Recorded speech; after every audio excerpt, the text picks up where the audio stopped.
আমাদের কাছে একটা আইফোন 12 এসছে, এটার ব্যাটারি হেলথ হচ্ছে গিয়ে 79%।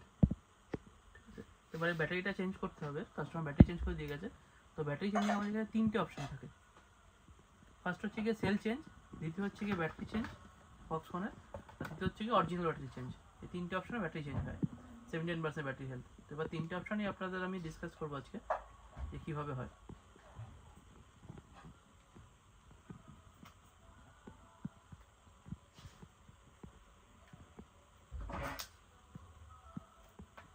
ব্যাটারিটাকে খুলে নিলাম। এটা হচ্ছে আইফোন 12 অরিজিনাল ব্যাটারিটা, যেটা কোম্পানি থেকে আসে। তো এই ব্যাটারিটারই যদি আমরা সেল চেঞ্জ করি তাহলে আননোন পার্ট মেসেজটা সরে যাবে, কিন্তু ব্যাটারি হেলথ যেটা ছিল 79 সেটাই থাকবে। ওটা আমাদের একটা মেশিন দিয়ে বুস্ট করতে হয়, করে 100% করলে পরে তাহলে ব্যাটারি ব্যাকআপ যেমন অরিজিনালে পেয়েছিল সেরকমই পাবেন, সেম ব্যাটারি। তো ওর জন্য সেল চেঞ্জ করতে হয়। সেলটা হচ্ছে কি আমাদের এরকম,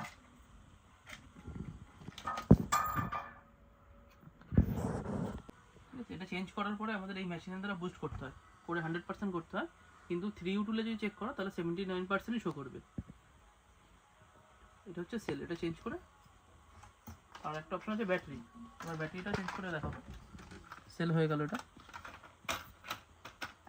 আর ব্যাটারি হচ্ছে কি ফক্সনের ব্যাটারি, এটা অরিজিনাল মতনই কোয়ালিটি, কিন্তু এটা অরিজিনাল না, নন প্রোগ্রামেবল। এটা ব্যাটারি চেঞ্জ করলে আননোন পার্টি শো করবে। তো এটাও আমি দেখাচ্ছি লাগিয়ে কীরকম শো করে এটাতে। কিন্তু ব্যাটারি ব্যাকআপ বলুন আর মানে যেরকম চার্জ থাকে একই রকমই চার্জ থাকবে, অরিজিনালের মতনই, কোনো ডিফারেন্স নেই সেটা তো, কিন্তু এটা আননোন পার্ট শো করবে।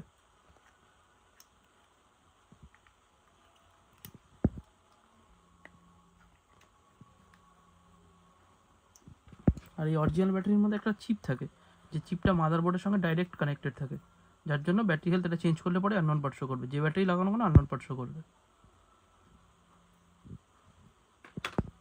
তো এটা অন হচ্ছে, এটা অন হোক।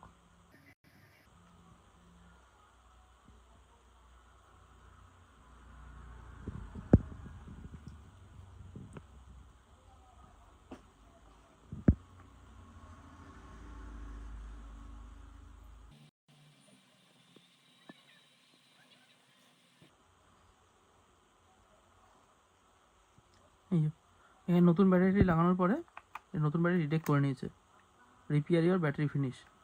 তো এটা 18.3 পরে আপডেটের পরে সব কিছুতেই চলে এসছে এটা, কিন্তু এটা যখনই রিস্টার রিপেয়ার করবো তখন এটা আননোন পার্ট চলে আসবে।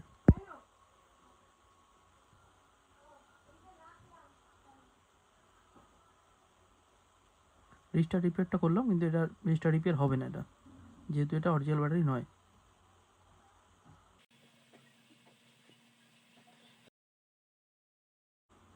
Unavailable to confirm network problem, কিন্তু এটা কনফিগার হবে না এই ব্যাটারিটা, আননোন পার্ট শো করে নিচ্ছে ব্যাটারি। কিন্তু এবার আমরা 100% অরিজিনাল ব্যাটারি লাগিয়ে দেখাবো যে ওটা লাগালে কীরকম শো করবে। এই ব্যাটারিটা খুলে নিলাম। তো আইফোনের আমাদের কাছে এই ব্যাটারিগুলো রয়েছে অরিজিনাল সবকটাই।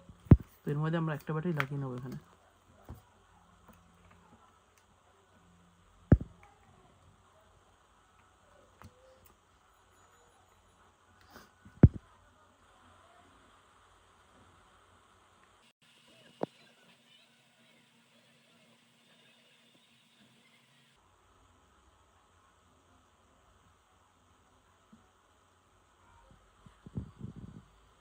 এখানে আমরা অরিজিনাল ব্যাটারি লাগিয়ে দিয়েছি।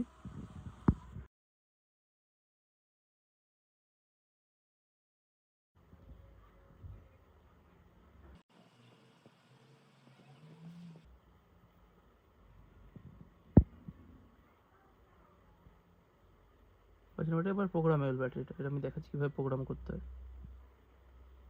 আগের ব্যাটারি রেজিস্টার রিপেয়ার নিচ্ছিল না, কিন্তু এই ব্যাটারিটা রেজিস্টার রিপেয়ার নেবে। এটা 100% কোম্পানির অরিজিনাল ব্যাটারি।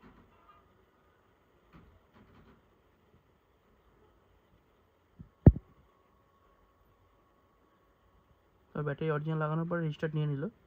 এবার কনফিগার করে দেখাবো।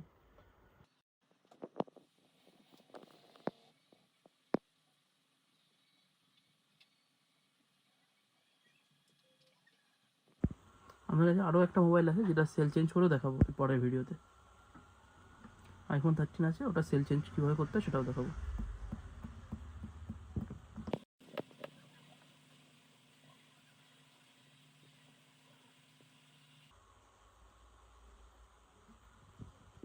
এই যে রেজিস্টার রিস্টার্ট করার পর রিপেয়ার অ্যাসিস্ট খুলে গেল। ওয়াইফাই কানেক্ট করে নেব।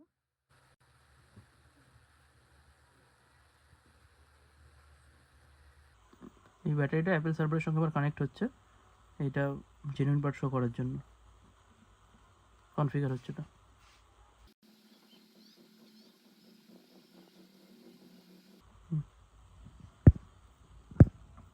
অ্যাপেল অথরাইজ করে দিয়েছে, এটা জেনুইন অ্যাপেলের পার্ট আছে।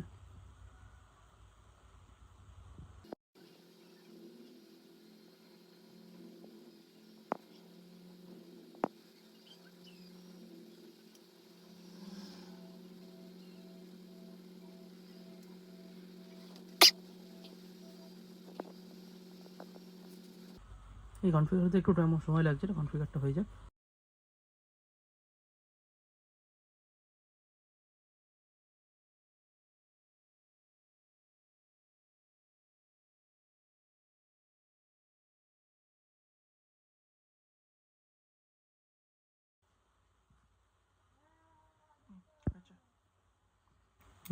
ব্যাটারি কনফিগার হয়ে গেছে, তো এবার রিস্টার্ট করে নেবো ফোনটা।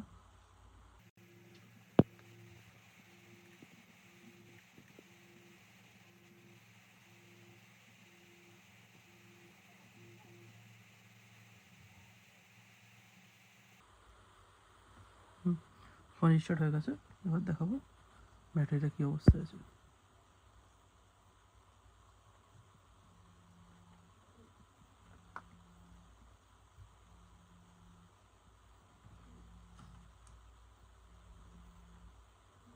ব্যাটারি জেনুইন, ব্যাটারি রিপ্লেস করবো, জেনুইন পার্ট শো করে গেছে।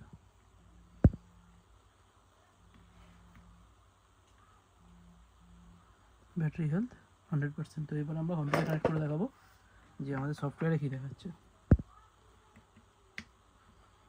তো কম্পিউটার কানেক্ট করে নিলাম।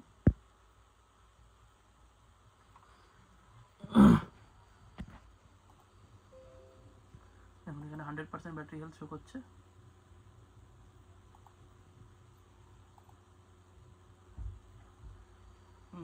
করেছে 100% ব্যাটারি হেলথ শো করে গেছে। আর এখানে সিস্টেমও 100%ই শো করছে। তো এইভাবে আমরা 100% অরিজিনাল ব্যাটারি চেঞ্জ করতে পারবো। 100% অরিজিনাল ব্যাটারি পাওয়ার জন্য আমাদের সঙ্গে কন্ট্যাক্ট করুন, আমরা অ্যারেঞ্জ করে দেবো।